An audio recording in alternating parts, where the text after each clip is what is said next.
Welcome back to the opponent preview series. If you are watching this on YouTube, please like and subscribe to my channel. It greatly helps the channel grow. If you like what you see and you want to give a donation, that's completely optional. It's up to you. You could donate via PayPal, Venmo, or Cash App, and I will put those links in the description below so you can take a look at those. It would help me out tremendously for supporting my work. And let's continue on with the series.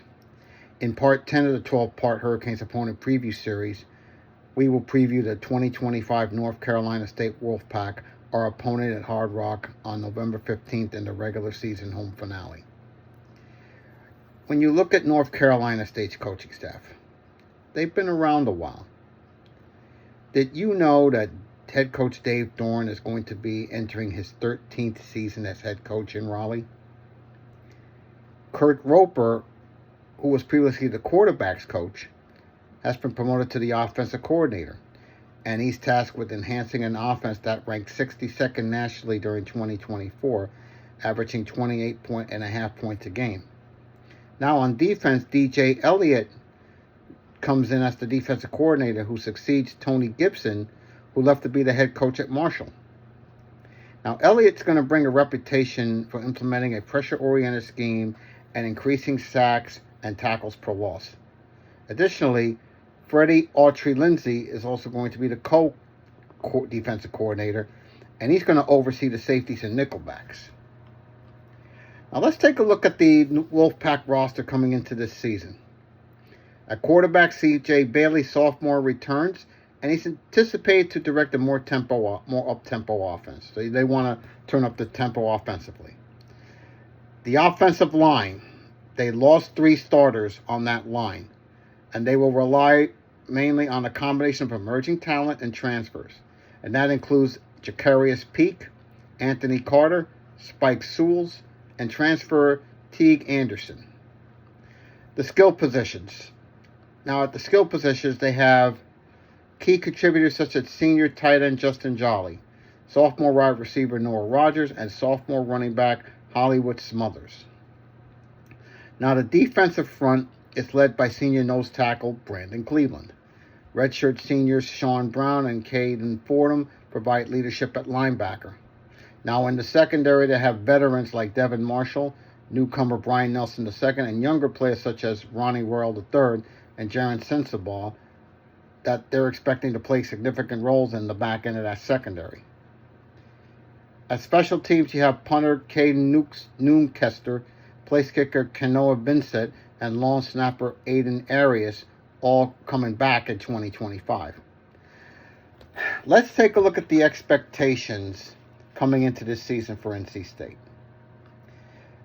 Discipline has become a renewed priority following the conclusion of last year.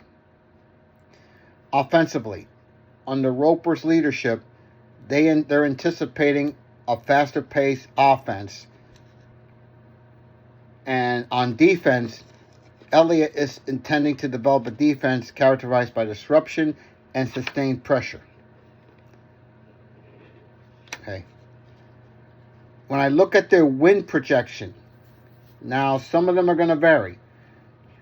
Some analysts are projecting at 8-4, while other differing placements in the ACC. Now, the high end is a 10-2 finish and in a New Year's bowl game. Now, let's look at this from a Canes point of view.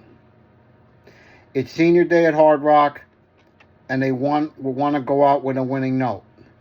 And most likely, the stakes are going to be very high coming in, with likely a berth in Charlotte on the line the rest of the way. This is a dangerous NC State team that we're going to be facing when they come down here November 15th. Canes have to drop the hammer on those guys and not give them any hope. When I look at the NC State schedule,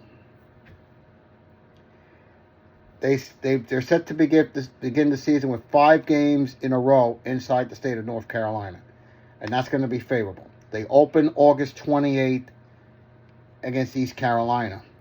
They have to go to Notre Dame October 11th.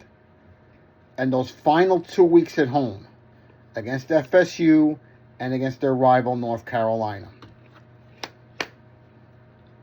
The thing with that North Carolina game, they'll have the extra day since that Florida State game is on a Friday night.